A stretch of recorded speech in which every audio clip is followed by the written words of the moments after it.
అక్కినేని నాగార్జున తెలుగు సినీ నటుడు. తెలుగు సినిమా అభిమానులు యువ సామ్రాట్, కింగ్ అని పిలుచుకుంటారు. విక్రమ్ సినిమాతో తెలుగు సినీ రంగానికి పరిచయమయ్యారు. రాఘవేంద్రరావు దర్శకత్వంలో వచ్చిన ఆఖర్ పోరాటం ఘన విజయంతో నాగార్జున హీరోగా స్థిరపడ్డారు. మణిరత్నం, గీతాంజలి, రామ్ గోపాల్ వర్మ, శివ వరుస విజయాలతో స్టార్ ఇమేజ్ సంపాదించుకున్నాడు. గీతాంజలితో లవర్ బాయ్ గా ఆకట్టుకున్న నాగార్జున శివతో తెలుగు సినిమా స్థితిని మార్చి ట్రెండ్ సెట్టర్ అయ్యారు. ప్రెసిడెంట్ గారి పెళ్లం, అల్లరి అల్లుడు, ఘరానా బుల్లోడు, హలో బ్రదర్ వంటి సినిమాలతో మాస్ ప్రేక్షకులను అలరించాడు. అన్నమయ్య, శ్రీరామదాసు వంటి చిత్రాలతో ఫ్యామిలీ ఆడియన్స్ మెప్పు పొందాడు. తెలుగు సినిమా గురించి తెలిసిన ప్రతి హీరోయిన్ నాగార్జునతో ఒకసారి అయినా నటించాలి అని అనుకుంటుంది అనడంలో అతిశయోక్తి లేదు. అక్కినేని నాగార్జున, దగ్గుబాటి లక్ష్మి వివాహం కుటుంబం కుదిర్చిన వివాహం కాగా వీళ్ల విడాకుల కారణం ప్రస్తుతం అక్కినేని నాగార్జున భార్య అయినటువంటి అమల అంటూ ఇప్పటికీ ఎన్నో రకాల వార్తలు సోషల్ మీడియాలో వైరల్ అయిన సంగతి మనం చూస్తూనే ఉన్నాం. ఎందుకంటే ఆల్రెడీ పెళ్లైన నాగార్జున సినిమాల్లోకి వచ్చాక అమలతో ప్రేమలో పడి భార్యకు దూరంగా ఉండి అమలపై విపరీతమైన మోజు పెంచుకుని ఆ మోజులోనే తనను తాను మర్చిపోయేంతలా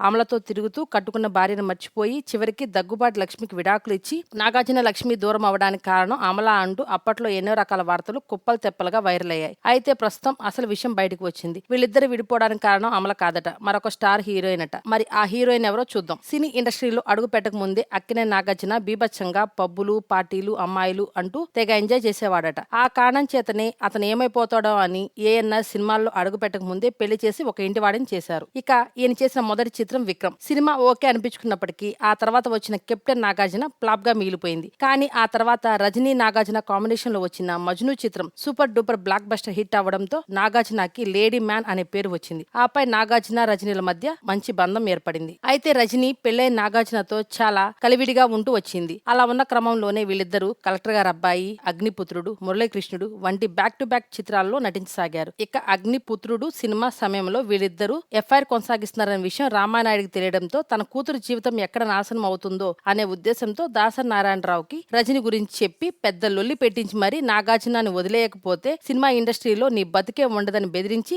దాసరి నారాయణరావు గారు స్వయంగా ఆమెకు వార్నింగ్ ఇచ్చారట. దాంతో భయపడి పోయిన రజని మురళీకృష్ణుడు సినిమా తర్వాత నాగార్జునకి దూరంగా వెళ్లిపోయిందంట. అప్పటి నుండే నాగార్జున లక్ష్మి మధ్య గొడవలు తలెత్తుతూ వచ్చాయట. అదే సమయంలో నాగార్జున రజనీని మర్చిపోయి కిరాయి దాదా సినిమాలో అమలతో ప్రేమలో పడి మునిగిపోయాడట. చివరికి లక్ష్మితో గొడవలు పెద్దవై ఆ తర్వాత విడాకుల వరకు వెళ్ళిందంట. చివరికి వీళ్ళిద్దరు విడిపోయి విడాకులు తీసుకున్నారు. ఈ వీడియో గురించి మీ సలహాలను కామెంట్ రూపంలో తెలియచేయండి.